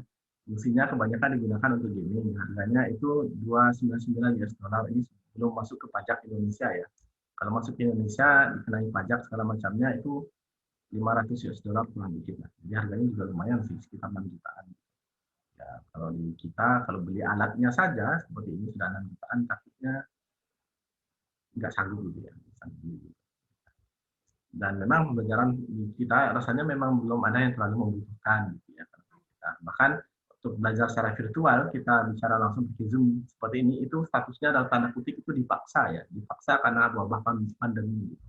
Kalau tidak ada wabah pandemi, rasa-rasanya dalam 10 tahun ke depan itu mungkin nggak akan kita belajar di kelas virtual seperti ini gitu ya, atau mungkin tidak akan dimaksimalkan, atau bahkan e-learning kita yang punya UMP itu tidak akan di-upgrade ke e-learning 2 gitu ya, masih pakai learning 1 ya. Saya pakai dulu ketika saya S1 di sini itu masih learning 1 gitu. Bentuknya gitu aja gitu. Nah, ketika dipaksa pakai, oh, ada juga lah efek positif dari pandemi gitu ya. Dan sebenarnya ada jasa yang menyediakan kelas VR virtual ya untuk education. Cuman rasanya ini tidak nyampe ke Indonesia, tapi di Eropa. Ini mereka memang menyediakan suatu layanan. Kalau misalnya ini mengadakan kelas virtual di dalam kelas, ini bisa mereka sewakan perangkatnya, dia dibawa ke dalam ruangan kelasnya. Dan nanti mereka yang men-setting alatnya, dan setelah selesai dikembalikan lagi alat. Seperti itu ada. Ya. Tapi kalau di Indonesia rasanya belum ada. Jadi seperti itu ya. Jadi kendalanya kenapa kita tidak pakai VR? Yang pertama tadi ya seperti itu. Dari teknologinya kita masih belum affordable, kita belum bisa beli itu gitu ya. Kemudian yang kedua dari segi penyedia konten untuk pembelajarannya pun juga masih terbatas. Kalau semua nanti pakai itu, ya agak memberatkan, semua dosen tidak bisa menggunakan benda 3D semua gitu ya. Bahkan mungkin ada yang belum tahu Microsoft HoloLens sama sekali. Padahal dia sudah keluar 5 tahun yang lalu gitu ya. Jadi seperti itu. Bentuknya ada yang lain juga, seperti dulu ketika ini sedang mewabah 5 tahun yang lalu, punyanya Google, mereka mengeluarkan teknologi yang namanya Google Glass gitu ya, yang lebih sederhana bentuknya, tapi fasilitasnya sama seperti Microsoft HoloLens. HoloLens saja bentuknya sudah agak besar, tapi kalau yang Google Glass itu dia bentuknya seperti kacamata biasa, tapi ya sayangnya kualitasnya tidak sebagus yang HoloLens. Kalau untuk sekarang di VR yang paling bagus teknologinya itu punya HoloLens. Tapi kabarnya sekarang perusahaan miliknya Elon Musk yang punya Tesla ya, Tesla mobil itu, mereka mau mulai melakukan riset di bidang virtual lagi. Jadi mungkin kita lihat ke depan nanti bentuknya seperti apa ya. Dan ini masih terus berkembang. Nah, jadi seperti itu. Manfaatan lainnya ya ada sangat banyak ya. Salah satu yang saya jelaskan tadi, ada lab online sekarang sudah mulai bermunculan, di mana orang-orang bisa bekerja sama, bahkan dari jarak yang berbeda, itu dengan satu objek yang sama. Gitu ya. Sekarang sudah bisa dilakukan. Tapi khusus untuk kampus-kampus yang punya budget lebih saja, terutama di Eropa ya. Kalau di Arab Saudi sebelumnya sudah ada juga, terutama kampus seperti King Abdul Aziz University. Kampusnya luar biasa sekali. Mereka mendatangkan dosen-dosen semuanya dosen dari luar semua. Dosen dari Oxford, dosen dari Cambridge datang ke sana. Dan mereka memang punya teknologi seperti ini. Dan ini asli ya. Ini asli dilihat seperti ini bentuknya gitu. Dan bayangkan kalau kita praktik seperti ini sangat menarik sekali gitu ya. Gimana ya bentuknya, karena kita bisa lihat secara 3D langsung. Seperti itu. Mungkin yang bagi yang mungkin kepo nanti ya akan bisa. Nah, bahkan untuk dunia kesehatan sebenarnya juga sudah ada, terutama bagi yang belajar kesehatan. Karena dulu itu belajar kesehatan itu sangat mahal sekali. Ada yang beli dalam tanda kutip mayat gitu ya, mayat yang tidak dipakai, itu mereka memang beli untuk dibedah dan dipelajari dalamnya bentuknya seperti apa. Tapi dengan memakai teknologi ini sekarang itu kita bisa bahkan belajar lebih detail daripada membedah mayat gitu ya. Karena teknologinya sangat-sangat canggih sekali, bahkan kelihatan sangat jelas sekali. Akan ada simulasi dan lain sebagainya macamnya. Di militer ada sangat banyak ya, terutama untuk pelatihan membawa pesawat gitu ya, ada drone driving gitu ya, drone piloting. Ada pilot drone yang latihan atau pilot-pilot yang lain ini latihan. Sekarang mereka banyak pakai virtual. Ya. Karena drone piloting sekarang itu sudah jadi suatu pekerjaan ya, jadi job gitu. Bahkan di militer itu ada satu seksi yang memang kerjanya dia tentara militer. Di Indonesia saya belum ada ya. Tapi khusus bidangnya dia mengendarai drone. Jadi mereka cuma pegang stick controller untuk mengontrol drone gitu ya. Dan drone-nya nanti ya radiusnya sangat jauh gitu. Bahkan ke drone-drone yang bisa menghilang segala macamnya ya. Seperti itu untuk memata-matai negara lain. Atau drone yang dikirim ke daerah-daerah sengketa. Nah, untuk latihannya biasanya mereka menggunakan alat virtual seperti ini. Terakhir, saya lihat menggunakan alat virtual itu ada salah satu pelatihan untuk mengendarai helikopter. Di Indonesia saya rasa tidak ada ya, mungkin nggak ada yang berminat juga belajar ngambil SIM helikopter itu. Nah, di Amerika itu ada helikopter itu. Nah, karena wabah corona sekarang, jadi mereka belajarnya ini secara virtual. Nanti ujiannya saja yang langsung. Ya. pelajaran 16 kali pertemuan, mereka belajarnya pakai IR. Jadi dia rasanya duduk di dalam kokpit helikopternya, dan di sebelah sampingnya memang ada ininya, instrukturnya gitu ya, dia ngecek dia. Nah, jadi mereka belajar seperti itu ya. Rasa-rasanya memang menerbangkan helikopter gitu. Nanti ketika ujian akhirnya baru mereka menerbangkan helikopter yang langsung seperti itu ya. Nah, itu di dunia pelatihan dan kesehatan dan bahkan masuk dalam dunia pendidikan. Oke, rasa itu ya untuk materi tambahan dari saya. Saja. Kemudian untuk makalahnya ini juga tolong rapikan nanti ya untuk 18.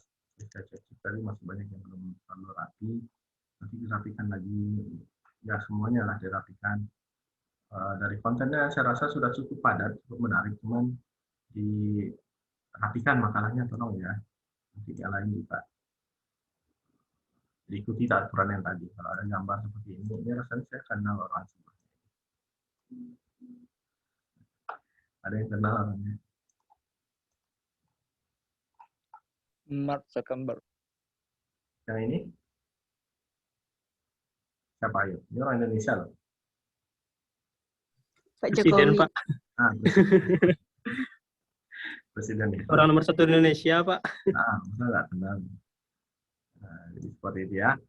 Kalau di kampus besar memang mereka sudah banyak memakai seperti ini ya. Terutama saya lihat kemarin di Oxford jurusan teknik sipil di sana, mereka membuat desain jembatan itu ya prakteknya pakai VR. Jadi mereka mainnya seperti itu. Ya. Kemudian apa lagi ya? Saya rasa itulah. Ini nanti silakan ditambah ya kelompok 18 diperbaiki ya. Ini masih aturannya kita masih belum dapat, ini masih satu spasi. Ya, grupnya 14 gitu. Ya. Saya nggak tahu ini maksudnya apa, mengejar target 20 halaman atau memang nggak sempat diedit ya, memang terlalu ngantuk gitu. Tapi perasaan ini saya sudah kasihkan judulnya itu semenjak pertemuan kedua atau ketiga ya, kemarin sudah dikasih sama Pak Asli sudah, jadi sudah punya waktu banyak untuk memperbaikinya sebenarnya. Gitu ya. Oke ya, terakhir, sebelum itu ada yang mau tanya, saya persilakan dulu. Sudah? Kalau ada, saya persilakan. Berarti kalau pembelajaran VR yang kayak Bapak tuh di Eropa udah diterapkan ya Pak? Contohnya kalau kita kayak kayak praktek gitu Pak. Jadi ya kita melihat langsung dari Microsoft HoloLens itu, ya kita melakukan itu secara langsung, secara real gitu ya Pak? Ya, di beberapa kampus memang ada dilakukan seperti itu ya. Saya sempat lihat beberapa demonya, gitu. Saya baca brosurnya dari kampus Tambar S3 dulu gitu ya. Tapi saya kurang tahu sekarang masih berlanjut atau tidak, gitu. Karena untuk HoloLens ini sendiri kan biaya maintenance kan cukup besar juga ya untuk pengadaannya. Gitu. Beberapa kampus besar memang sudah melakukan hal seperti ini. Terutama kalau di Arab itu negara kaya, mereka sudah belajar seperti itu. Terutama untuk hal-hal yang berhubungan dengan teknis gitu ya. Orang MIPA atau orang teknik gitu. Mereka banyak belajar seperti itu, atau orang kesehatan. Beberapa film ya Pak. Sudah bisa search di kampus-kampus tertentu ya. Ada yang membuat, ada yang memandangnya seperti itu. Kita kan dikepo-kepoin dia. Dan itu menarik sekali ya kita amati. Ya. Oke Pak, makasih Pak. Oh ya, terakhir, kalau tidak ada yang tanya, saya ingin sesuai janji saya tadi ada tugas akhir PMA. Tapi sebelum itu, untuk ujian ini ada beberapa orang yang belum ujian. Jadi ya, yang belum ujian itu, bentar ya, saya cek datanya. Mungkin telat nge-submit mungkin Pak. Bisa jadi. Enggak, saya ngecek. Kalau telat submit itu juga saya ambil ya datanya. Oh, ambil Pak. Biasanya kan kalau sama Bapak Dasrul kan kalau telat submit nggak terima Pak. Ya, saya nggak apa-apa lah. Tapi ya tidak akan sebagus yang tepat waktu. Nanti saya potong berapa persen sebenarnya. Daripada nggak ada gitu ya. 68, di sini 30 sebenarnya. Ya, ada sekitar 5 orang lagi. Ya, 5 orang lagi yang belum ujian, yang merasa belum ujian, nah, silakan kontak saya nanti ya, cari jadwal ujiannya. Karena UTS itu krusial ya. Kalau saudara sampai enggak ikut UTS, bahaya sekali gitu. Itu hampir 40% nilainya enggak ada. 30 sekian persen hilang. Ya, ada di sini saya datanya 61 orang, kita ada 66, nanti ada 5 orang lagi. Terus saya cek orangnya siapa. Ini sekarang bagi yang merasa aja lah, yang merasa belum ujian dan merasa masih pengen selamat daripada kuliah ini.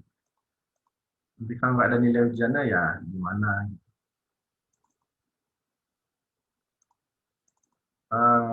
Terakhir, tugas ya. Belum saya tutup.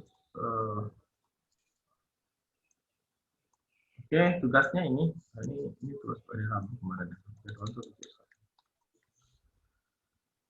Tugas akhir semester untuk TMA itu karena kita mata kuliah teknik multimedia dan saudara itu orang pendidikan. Nah, tugasnya itu ya tentu membuat media pembelajaran ya. Bentuknya boleh video, boleh bentuknya aplikasi. Yang tidak boleh itu bentuknya slide gitu ya. Kalau mengirim slide itu bukan media, medianya masih kurang. Itu bukan multimedia, itu media cuma satu. Gitu. Ya, nanti ini dikerjakan per kelompok ya, bukan pribadi. Kelompoknya masih pakai kelompok yang sama. Ya, kelompok yang sama untuk presentasi kemarin. Oke, kemudian ini dikumpulkannya itu mulai presentasinya itu tanggal berapa ya? Tanggal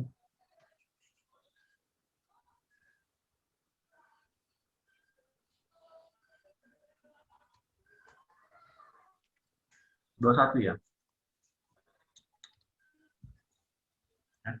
Hari Jumat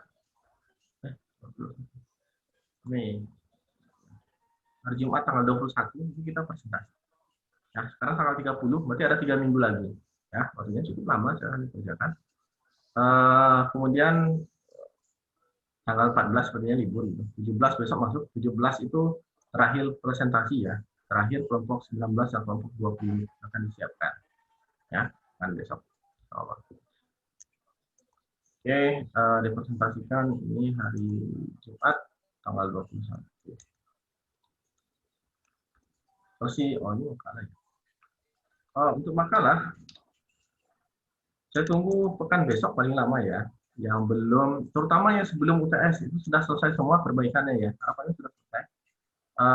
Silakan dikumpul makalah versi finalnya paling lama pekan besok ketika kelompok 19-20 tampil ya. Karena saya ingin ambil nilai makalahnya juga. Jadi maka komponen yang saya ambil penilaiannya pertama presentasi makalahnya, kemudian keaktifannya. Ya, keaktifan itu saya ambil karena metode kita adalah presentasi dan diskusi. Berarti usahakan nanti semua yang ada di grup ini, di sesi ini, itu minimal pernah bertanya sekali. Gitu. Jangan nggak pernah tanya sama sekali. Karena itu nanti tidak ada nilainya. Dan yang bertanya itu semua saya catat. Sekarang saya juga catat beberapa orang yang saya catat. Sama saya catatan itu ada. Jangan yang tanya gitu aja orangnya gitu ya. Oke ya. Oke, nanti submitnya di learning ya. Nanti saya sediakan lah, saya infokan lagi tanggal 21. Jelas presentasi dulu. Makalahnya tanggal 21, 3 minggu lagi. Silakan diskusikan sama teman-teman satu kelompoknya. Mau dibuat dalam bentuk apa, mau dibuat dalam bentuk video juga boleh, aplikasi juga boleh, bentuk flash, atau mau bentuk 3D atau yang lain. Kemudian, usahakan untuk bahan belajarnya itu bahan saudara ya, bukan bahan lain. Maksudnya, ya carilah mata-mata pelajaran yang berhubungan dengan presentasinya masing-masing gitu ya. Kalau bisa ya ambil yang tingkat SMP, SMA, atau SMK kalau bisa ya. Ambil ATKJ misalnya RTL gitu ya, yang lain kan banyak itu bahasan topiknya yang bisa dijadikan video. Gitu ya. Satu video saja, tidak usah durasinya terlalu panjang gitu ya. Dan juga jangan terlalu pendek. Video pembelajaran itu tidak ada yang di bawah 5 menit, itu enggak ada. Itu iklan namanya. Ya. Ada yang mau tanya sebelum saya tutup perkuliahan pada siang hari ini? Pak, kalau yang buat media pembelajaran yang pakai aplikasi itu kayak Macromedia Flash sama SweetMate gitu ya, Pak? Ya, boleh seperti itu. Boleh Oke, Pak. bentuknya flash. Boleh pakai itu ya, Pak? Boleh, boleh. Tapi mata pelajarannya tolong jangan buat untuk Iya, anak kita ya. Mata pelajaran disesuaikan dengan kita sendiri. Karena ada juga buat Tapi kalau kita bikin icon-iconnya tuh kayak ya default apa, nggak terlalu itu kan, nggak apa-apa kan, Pak? Nggak apa-apa. Kalau ikonnya nggak apa-apa, tapi materi yang disampaikan di sana. Materinya, Oke, Pak. materinya materi Baik, Pak. yang berhubungan dengan TIK gitu lah, yang berhubungan dengan RPL kan, atau multimedia atau TKJ gitu ya. Bagusnya seperti itu. Oke, Pak. Makasih, Pak. Ya, ada lagi makanya? Ada. Oke, 3 pekan lagi ini kita mulai presentasi dari kelompok 1 lagi. Jadi ditayangkan nanti di tanggal 21 Mei, nanti ditayangkan saja, jadi tidak perlu ada tanya jawab, tidak ditampilkan. Semua kelompok nanti tampil. 1 hari pertemuan itu kita kejar 10 kelompok yang tampil gitu ya. 10 kelompok yang menayangkan hasil tugasnya seperti apa gitu. Nanti sama-sama kita nilai kelihatan mana yang bagus mana yang tidak. Ya. Cukup ya? Cukup? Pak. Baik, Pak. Cukup, Pak. Ya, dia mau tanya? Soal waktu finalisasinya itu Pak, berarti 1 minggu dari sekarang gitu Pak? Ini makalah ya, makalah final yang sudah tampil kemarin, ini tanggal 7. Ini tugas ini yang di atas, beda ya. Oh iya Pak. Ini makalah yang sudah saudara perbaiki itu, yang sudah presentasi. Pertama yang presentasi sebelum UTS kemarin, saya tunggu ya, kirim ke grup WA aja. Nah, ini mindset ini makalah finalnya, biar bisa saya menilai makalahnya sekarang. Nah, itu tanggal 21. Ya, langsung kita presentasi 21. Jadi yang tidak siap ya nggak ada nilai final. Nggak ada nilai final lagi. Ya, ada lagi yang mau tanya? Kalau untuk video pembelajaran semisal Pak, kalau durasinya berapa Pak tetap Pak? Tanya pendek nggak boleh kan, kepanjang juga nggak boleh. Harusnya ditetapkan gitu. Ya. Jadi videonya 10 sampai 15 menit lah paling lama. 10 menit lah rata-rata. 10-15 gitu Pak ya?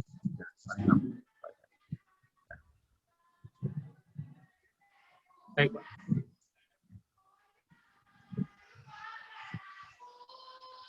Ya, ada lagi? Apa masih boleh absen Pak? Saya lupa absen tadi Pak. Iya Pak. Aduh. Saya screenshot sekarang aja ya. Nanti saya buka lagi juga. Kalau enggak nanti saya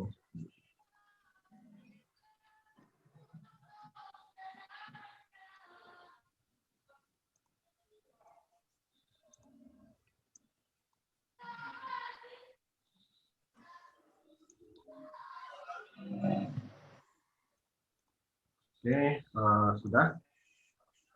Saya rasa itu saja ya untuk pekan ini. Sampai ketemu pekan depan, insya Allah.